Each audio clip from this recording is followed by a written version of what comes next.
Hello! Ponlayog po ng ETVN Emmanuel TV Network.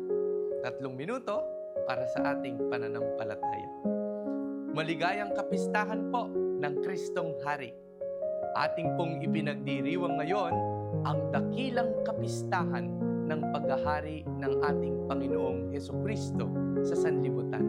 At sa pagdiriwang na ito, siya din po ang pagtatapos ng 1 taon ng liturhiya.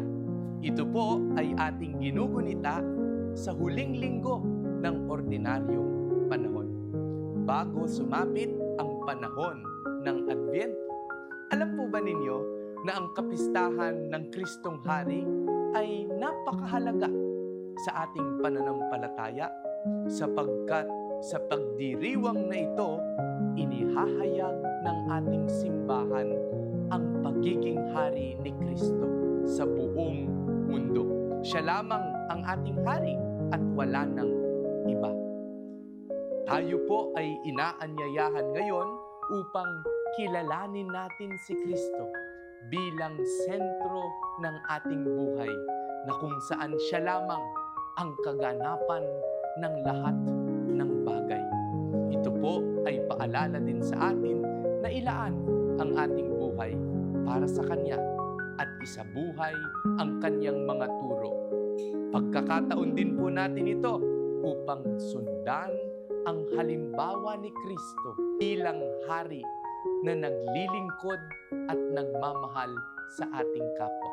Sapagkat ang tunay na hari, katulad ni Kristo, ay naglilingkod.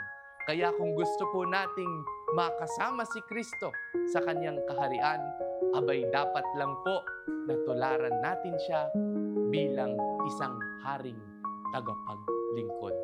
Ngayong pong araw, sama-sama nating ihayag ang paghahari ni Kristo sapagkat ito ang kaganapan at finale ng ating buhay.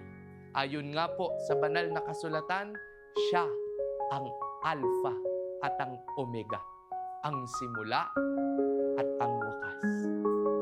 Tayo po ay manalangin. Ama naming makapangyarihan, tulungan mo po kaming maipahayag namin ng buong galak at tapang ang aming tagapagligtas at hari na si Kristong aming Panginoon, na siya lamang ang maghari sa aming buhay at wala nang iba.